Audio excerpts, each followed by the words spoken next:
சொல்லுங்கம்மா. குழந்தை பேரு ஹர்ஷவர்தன்.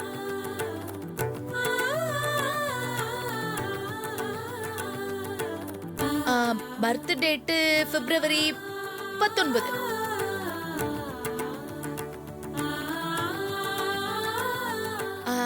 காலையில 11:10. காலையில 11:10. அப்புறம் ஸ்ரீஜா நீ சொல்லுமா. பேரு காளியம்மாள் என்கிற பவித்ரா. காளியம்மாள் என்கின்ற பவித்ரா.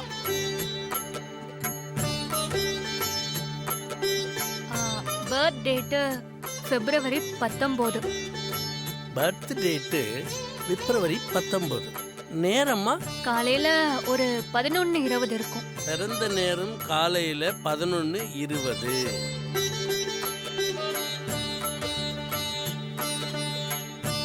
குழந்தை பிறந்தது இதே ஊர்ல தானம்மா?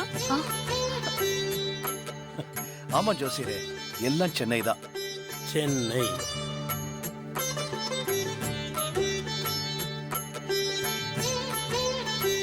சூர்யா, அப்படியே தேவி பாப்பாக்கும் ஜாதகம் எழுதுற சொல்லலாம்ல. பிறந்த நேரம் தெரியாதே மாமா. பிறந்த நேரம் தெரியாம எப்படி ஜாதகம் எழுதுறது? எழுதலாமா? அதுக்கு நஷ்ட ஜாதகம்னு பேரு.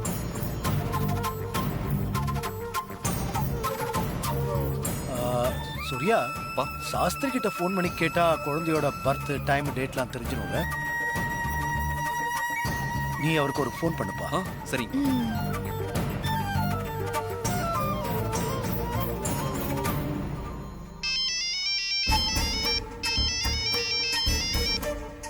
வணக்கம் சூர்யா தம்பி, எப்படி இருக்கீங்க?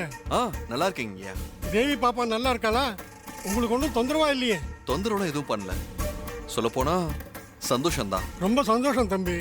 அப்புறம் எனக்கு குழந்தை பிறந்த டைம் டேட் எல்லாம் வேணும்.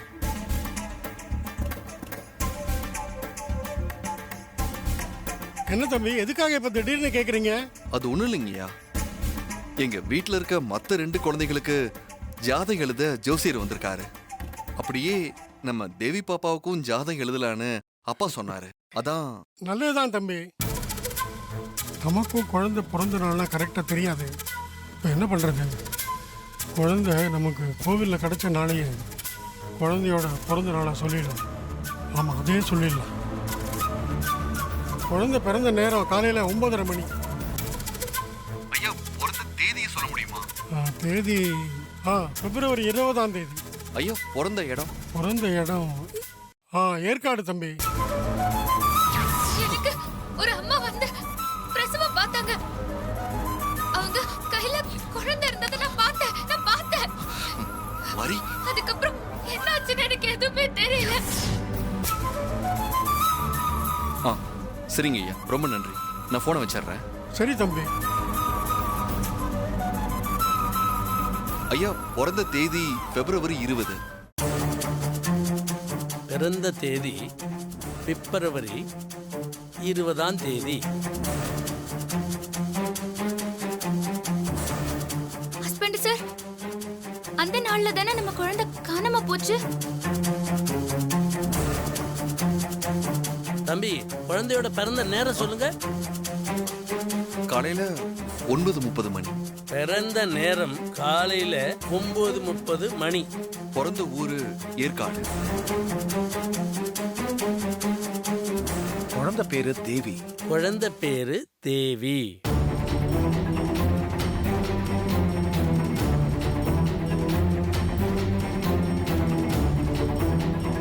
இந்த 3 குழந்தைகளுக்கும் ஜாதகம் எடுத்துட்டு வாங்க ஜோசியரே. சரிங்க ஐயா, நான் எழுதிட்டு வந்துடுறேன்.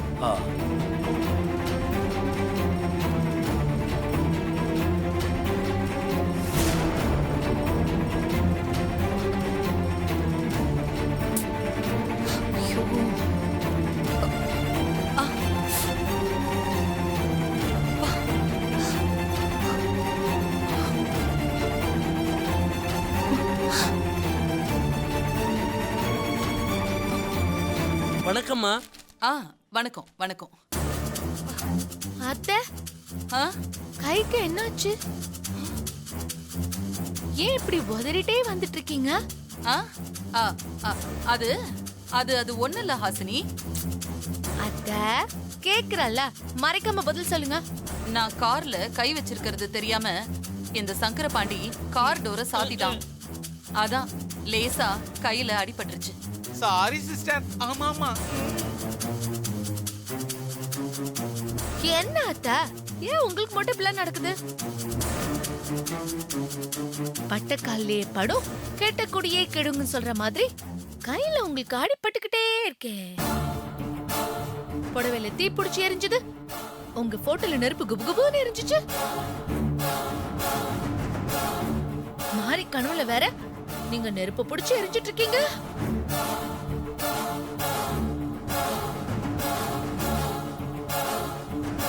உங்களை நினைச்சா எனக்கு என்னமோ நீங்க சீக்கிரம் செத்து போயிடுவீங்களோன்னு எனக்கு பயமா இருக்கத்த. ஹாசினி, அடச்சி, வாய போய் கழுவு. அபசகுணம் மாதிரி பேசிக்கிட்டு இருக்க.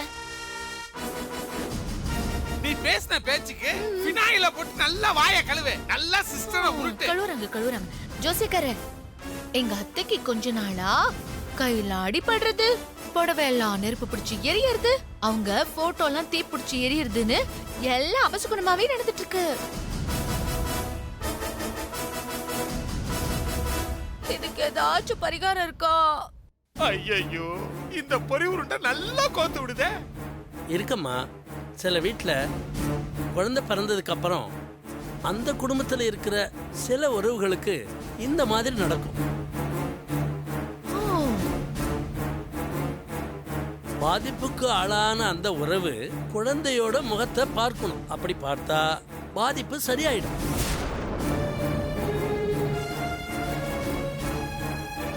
முகம் பார்க்கணுமா?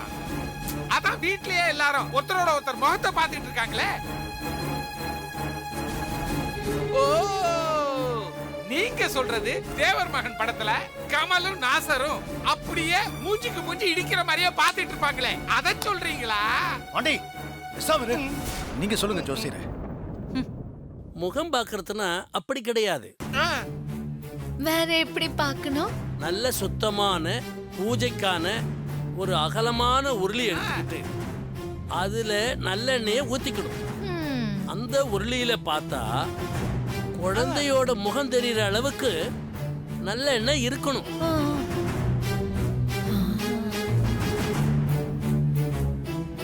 நடு வீட்டுல தரையில பூக்கோலமோ அல்லது மாக்கோலமோ போட்டு அந்த கோலத்துக்கு நடுவுல இந்த எண்ணெய் உருளிய வைக்கணும். ஒரு பக்கம் குழந்தையோட முகம் எண்ணெயில தெரியற மாதிரி எதிர்பக்கம் இருக்கணும்.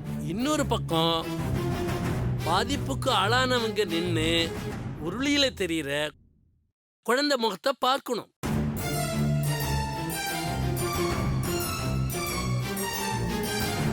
இதுதாம்மா முகம் பார்க்கறது. இதுதான் நீங்க கேட்டதுக்கு பரிகாரம். அத்தை, இந்த பரிகாரத்தை இப்பவே பண்ணிடலாம் அத்தை. ஆமாம்மா, குழந்தை முகத்தை நீங்க பார்த்தா இந்த தோஷம் நீங்கிடும். இப்பவே பண்ணிடுங்கம்மா. அப்ப நான் போயிட்டு வரேன். ஜோசியர் ஏதோ எண்ணெய் கம்பெனில வேலை பார்த்துருப்பாரு போல இருக்குது. பாண்டி, சாரி. வரங்க ஐயா. போயிட்டு வாங்க ஐயா. வரங்கம்மா. சரி, வரம்மா. போயிட்டு வாங்க ஐயா.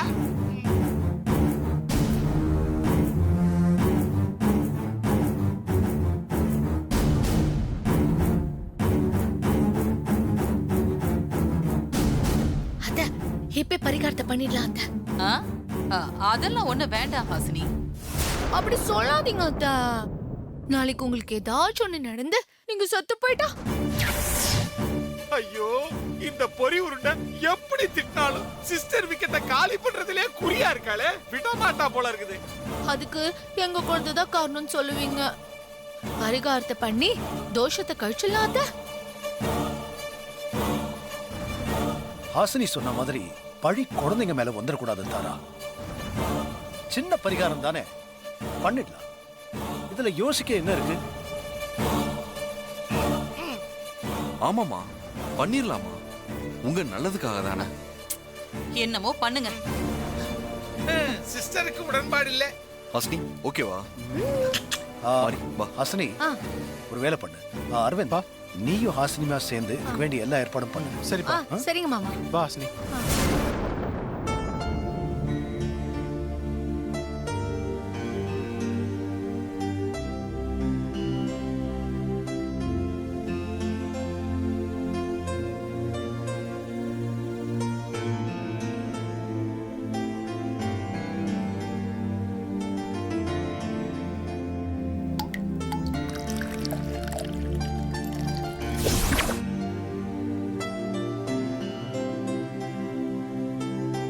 என்னாச்சு மாறி? இல்ல, நம்ம குழந்தை பிறந்த அதே நாள்ல தான், அதே ஏற்காடுல தான் இந்த தேவியும் பிறந்திருக்கா. அப்போ இது நம்ம குழந்தையா இருக்க கூடாதா? நீ அப்படி நினைக்கிற மாதிரி நம்ம குழந்தை நம்மள தேடி வரும்னு சித்தர் சொல்லியிருக்காருல்ல, அது வரைக்கும் இது நம்ம குழந்தை தான். இந்த குழந்தை வந்த நேரம், நம்ம தேவியம்மான்னு பேர் வச்ச நேரம், நம்ம கம்பெனி பெரிய நஷ்டத்துல இருந்து தப்பிச்சிருக்கு. இன்னும் நிறைய நல்லது நடக்கும். நம்ம குழந்தை நம்ம கிட்ட வந்தாலும் இதுவும் நம்ம குழந்தைதான். ஆமா ஹஸ்பண்ட் சார், நானே உங்ககிட்ட சொல்லணும்னு நினைச்சேன், நீங்களே சொல்லிட்டீங்க.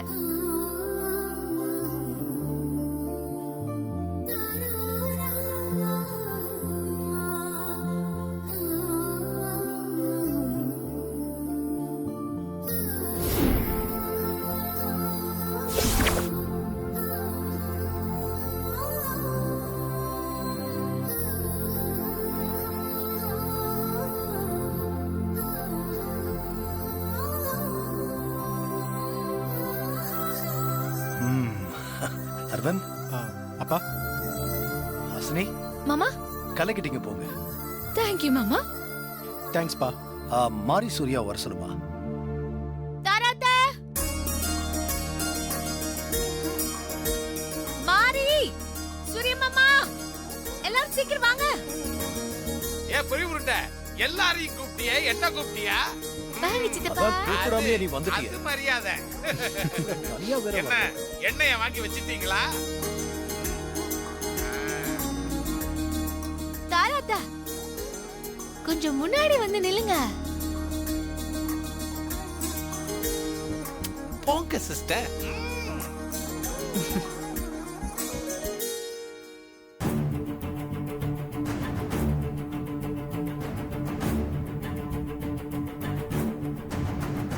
ஹாசினி, ஹர்ஷவர்தன் முகம் தெரியற மாதிரி வந்து நில்லுமா.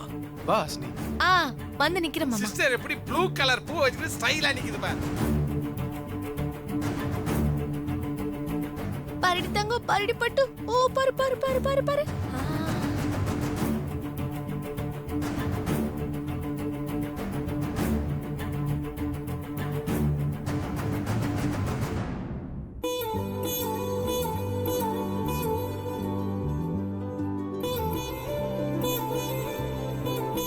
பாத்துட்டீங்களா அத்தை? பாத்துட்டேன். சிஸ்டர், ஹர்ஷவர்தனோட முகம் தெரிஞ்சிச்சா? ஸ்ரீஜா மகளே, காளியம்மா காளிமா கொண்டு வா.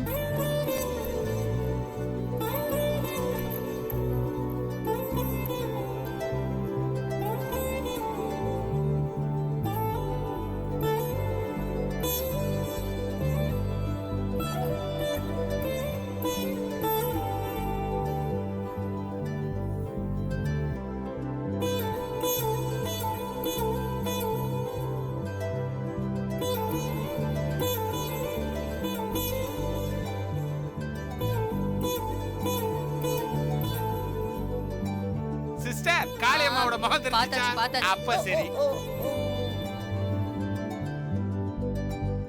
அவ்வளவுதானே? முடிஞ்சதுல நான் கிளம்புறேன். இல்ல தாரா, இன்னும் இருக்கு.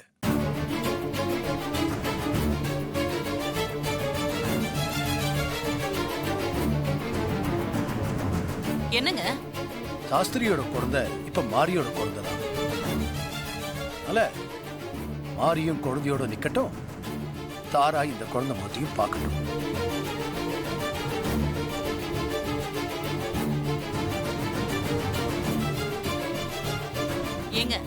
ஹாசினி ஸ்ரீஜாவோட குழந்தைங்க நம்ம வீட்டு குழந்தைங்க. அவங்களுக்கு முகம் பார்க்கிறது பரிகாரம். ஆனா இந்த குழந்தை நம்ம வீட்டு குழந்தை இல்லையே. இந்த குழந்தை முகத்தை நான் எப்படி பார்க்கிறது? அதானே, அந்த குழந்தைக்கு நம்ம குடும்பத்துக்கு என்ன சம்பந்தம் இருக்குது மாம்சே? இருக்கு. எல்லா குழந்தைகளும் ஒண்ணுதான். அவங்களுக்குள்ளலாம் வேறுபாடு பார்க்க வேண்டாம். இப்ப இந்த குழந்தை நம்ம வீட்டுல இருக்கிறதுனால இதுவும் நம்ம குழந்தை தான்.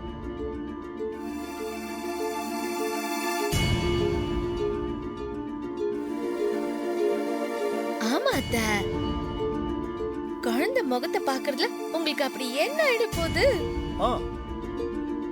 ஒருவேளை அந்த குழந்தையால தோஷம் இருந்தாலும் சரியாயிடும்ல?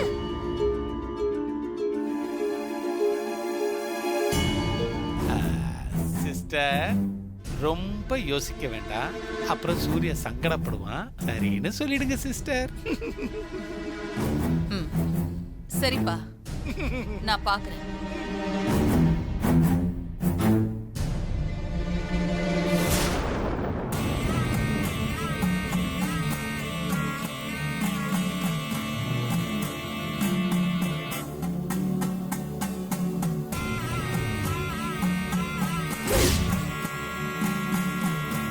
மாரி, வாமா, குழந்தைய எடுத்து வந்து நில்லு.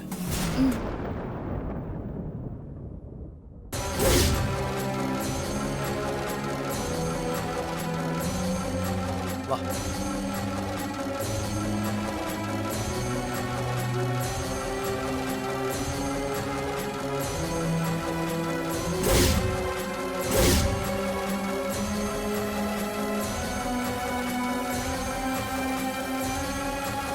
அத்தை, குழந்தையோட முகத்தை உருளையில பாருங்க.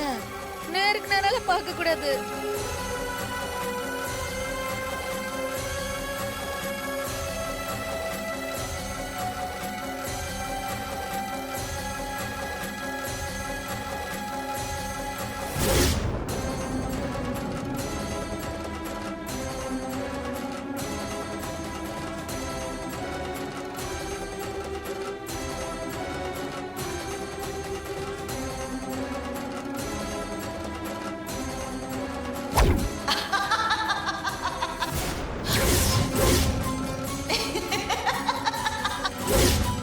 அந்த கம்சனை வதம் பண்ண கிருஷ்ண பரமாத்மா தேவகி வயித்துல அவதாரம் எடுத்த மாதிரி உன்னை வதம் பண்ண நான் என் மருமக மாறி வயித்துல வந்து பிறக்க போறேன்டி.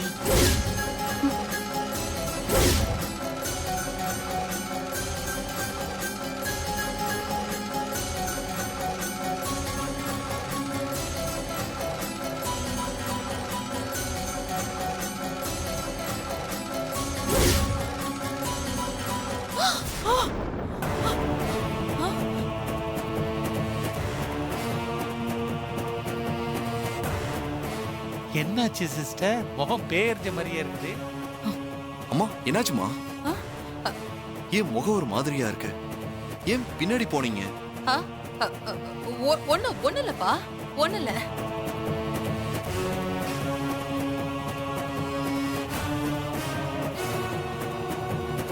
வெளியில குழந்தை முகம் தானே தெரியுது. இதுக்காக இப்படி பயந்து போய் நிக்கிற? அதெல்லாம் ஒண்ணு இல்லையே. மா, குழந்தை முகத்தை பாத்தீங்களா?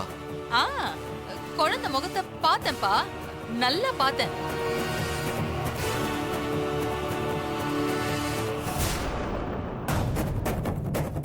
நல்லா பாத்தீங்களா சிஸ்டர்? சரி, நானும் வரேன்.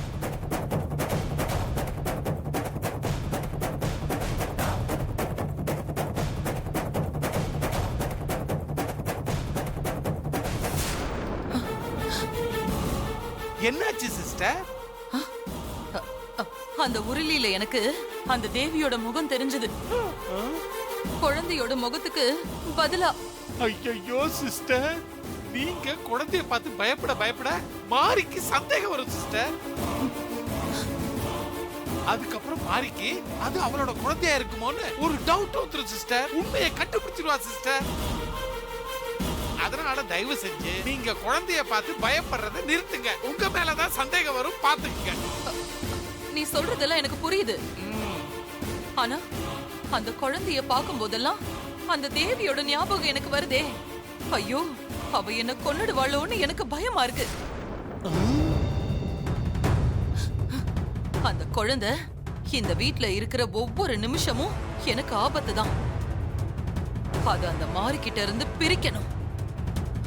இந்த வீட்டை விட்டு இல்ல, இந்த உலகத்தை விட்டே அந்த குழந்தைய சீக்கிரமா அனுப்பணும். கவலைப்படாதீங்க சிஸ்டர், நீங்க நினைக்கிறது நினைச்சபடியே நடக்கும்.